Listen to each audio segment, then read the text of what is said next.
Assalamualaikum warahmatullahi wabarakatuh. Nama saya Gina Yemfilina Nazar dengan NPM CA21011175. Saya di sini bersama teman-teman grup saya akan mempresentasikan tentang PT KAI. Perkenalkan, nama saya Dr. Feni Ramadan dengan NPM CA2311102113. Saya Selvi Korea dengan NPM CA2311100177.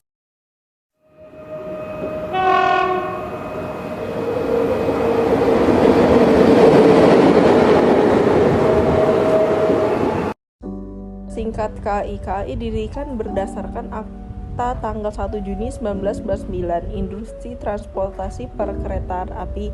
Ini dimulai pada tahun 1864 membangun jalan kereta api dari Semarang ke Surakarta, Jawa Tengah. Setelah itu Salatiga perusahaan lainnya ikut membangun jalur-jalur kereta api baik di Jawa maupun di luar Jawa. Setelah proklamasi kemerdekaan tanggal 17 Agustus 1945, beberapa hari kemerdekaan dilakukan untuk pengambil alihan stasiun dan kantor kereta api yang dikuasai Jepang. Puncaknya adalah pengambilan alih kantor pusat kereta api Bandung pada tanggal 28 September 1945. Pada tanggal ini juga didirikan Jawatan Kereta Api Republik Indonesia atau DKARI.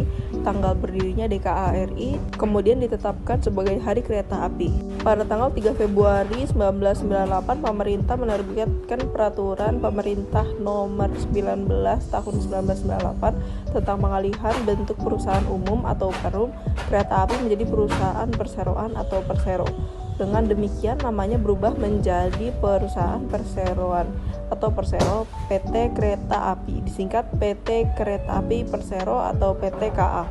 Dengan status barunya perusahaan beroperasi sebagai lembaga bisnis yang berorientasi laba untuk tetap menjalankan sebagian misinya sebagai organisasi pelayanan publik. Pemerintah menyediakan dana Public Service Obligation atau PSO. Ada juga visi dari PT KAI adalah menjadi solusi ekosistem transportasi terbaik untuk Indonesia. Dan misi PT KAI ada 3, yaitu untuk menyediakan sistem transportasi yang aman, efisien, berbasis digital, dan berkembang pesat untuk memenuhi kebutuhan pelanggan. Kedua, untuk mengembangkan solusi transportasi massal yang terintegritas melalui investasi dalam sumber daya manusia, infrastruktur, dan teknologi.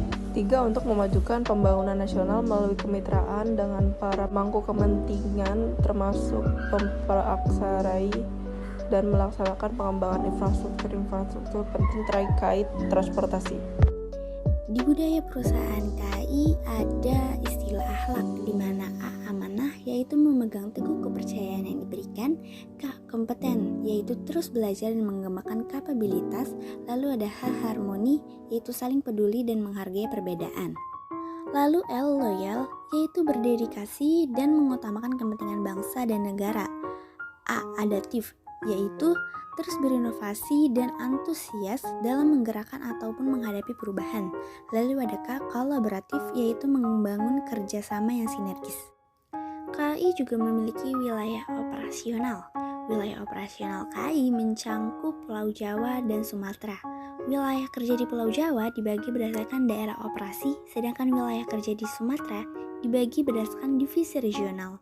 Terdapat 9 daerah operasional di Pulau Jawa, 4 divisi regional, dan 1 divisi regional di Pulau Sumatera. Lalu KAI juga memiliki daerah operasi. Daerah operasi pertama yaitu di Jakarta, daerah operasi 2 di Bandung, daerah operasi 3 di Cirebon, daerah operasi 4 di Semarang, daerah operasi 5 di Purwokerto, daerah operasi 6 di Yogyakarta, daerah operasi 7 di Madiun, daerah operasi 8 di Surabaya, dan terakhir daerah operasi 9 yaitu di Jember. KAI juga memiliki aplikasi yang bernama Akses. Mungkin ada beberapa orang yang belum mengetahui tentang aplikasi ini. Aplikasi Akses adalah aplikasi resmi milik KAI yang merupakan peningkatan kinerja dari aplikasi yang sebelumnya bernama KAI Akses. Akses diharapkan menjadi solusi modern untuk memudahkan masyarakat, baik dalam merencanakan perjalanannya maupun dalam kehidupan sehari-hari. KAI juga memiliki jenis sarana, yaitu ada 5. Yang pertama lokomotif, yang kedua KRDE, yang ketiga KRL, yang keempat kereta, dan yang terakhir adalah gerbong. KAI juga memiliki jenis prasarana, yaitu ada 2. Yang pertama stasiun dan yang kedua adalah rel. Anak perusahaan, yaitu ada KAI Service, salah satu anak perusahaan KAI yang berdiri pada tahun 2 Juli 2003. Bidang usaha KAI Service meliputi 3 core business, yaitu ada onboard service terdiri dari sales on train cleaning and passenger amenities. Terus ada integrity facility service terdiri dari security, parkir, cleaning service, outsourcing. Ada juga commercial service terdiri dari restoran, catering, general service. Alamat perusahaan Stasiun Mangga Besar, lantai dasar, Jalan Karanganyar nomor 1, Jakarta Pusat 10740. Selanjutnya itu ada KAI Komuter, mengelola komuter lain Jabodetabek, komuter lain Basota, komuter lain Merak Rangkas Bitung, komuter lain Yogyakarta Solo Palur, komuter lain Pramex Yogyakarta Kutoarjo, komuter lain di wilayah 2 Bandung, dan komuter lain di wilayah 8 Surabaya. Alamat perusahaan Stasiun Juanda, Jalan IR Haji Juanda 1, Jakarta Pusat 10120.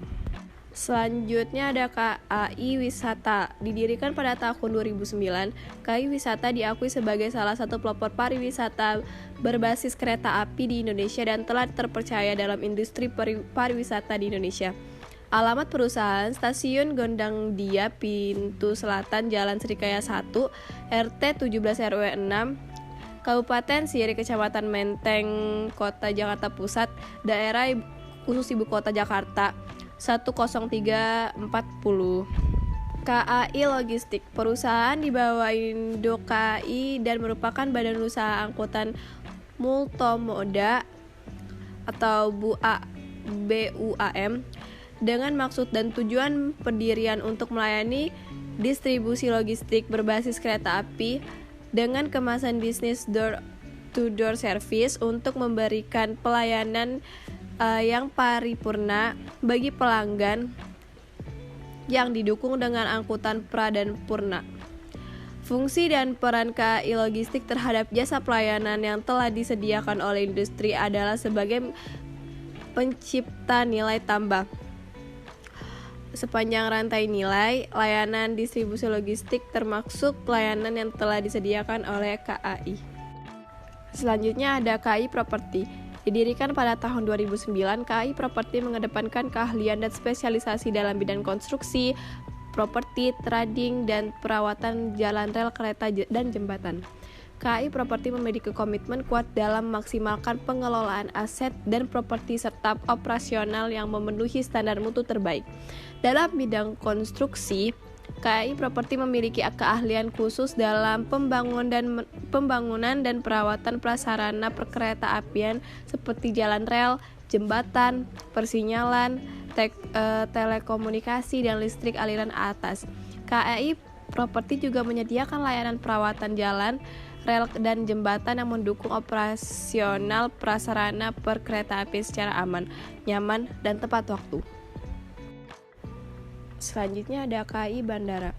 Semenjak merajut tekad pada 28 September 2006, KAI Bandara berhasil mengoperasikan KA Bandara Kuala Namu sebagai KA Bandara pertama di Indonesia pada 25 Juli 2013. KAI Bandara juga mengembangkan bisnisnya dengan meluncurkan lini bisnis MOS, Maintenance, Operation, Spare Part and Service, yang menyediakan jasa pemeliharaan maintenance sarana kereta api, khususnya kereta rel diesel dan kereta rel listrik. Dengan tenaga kerja bersertifikasi dan menjadi penyedia berbagai suku cadang, spare part, serta peralatan sarana perkereta apian, dengan dukungan berbagai mitra dari dalam maupun luar negeri. Inovasi KAI. Face Recognition Boarding Gate merupakan fasilitas layanan boarding yang dilengkapi dengan kamera yang berfungsi untuk mengidentifikasi dan memvalidasi identitas seseorang melalui wajah yang datanya sudah diintegrasikan dengan data tiket kereta yang dimiliki hingga status vaksinasi pelanggan. Kereta panoramik, kereta dengan spesifikasi khusus untuk menikmati panorama yang pertama kalinya ada di Indonesia. Kereta ini memberikan sensasi luar biasa bagi pelanggan dalam menikmati pemandangan di sepanjang perjalanan. Kereta panoramik merupakan kereta inovasi KAI yang memiliki jendela berdimensi sangat besar di kedua sisinya dan atap kaca memanjang dari depan hingga belakang yang dapat dibuka tutup secara otomatis. Dan sekarang kita masuk ke proyek penugasan pemerintah. Di proyek pemerintah ini ada LRT Jabodetabek. Proyek LRT Jabodetabek pada awalnya mengacu pada peraturan presiden yaitu Perpres nomor 98 tahun 2015 tentang percepatan penyelenggaraan kereta api ringan atau light rail transit terintegrasi di wilayah Jakarta, Bogor, dan Depok dan juga Bekasi untuk mengatur perkembangan layak transportasi guna mendukung pertumbuhan nasional khususnya di wilayah Jakarta, Depok, Bogor, dan Bekasi. Lalu ada juga kereta cepat Jakarta-Bandung. Kereta cepat mewujudkan mobilisasi wilayah masyarakat secara optimal, meningkatkan konektivitas antar kota, serta membangun kawasan guna menciptakan sentra ekonomi baru.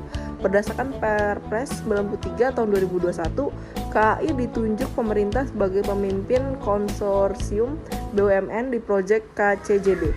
Kereta ini akan menempuh jarak 142,3 km Jakarta-Bandung hanya dalam waktu 36 menit untuk perjalanan langsung. Jika perjalanan berhenti di setiap stasiun, maka waktu tempuhnya 45 menit.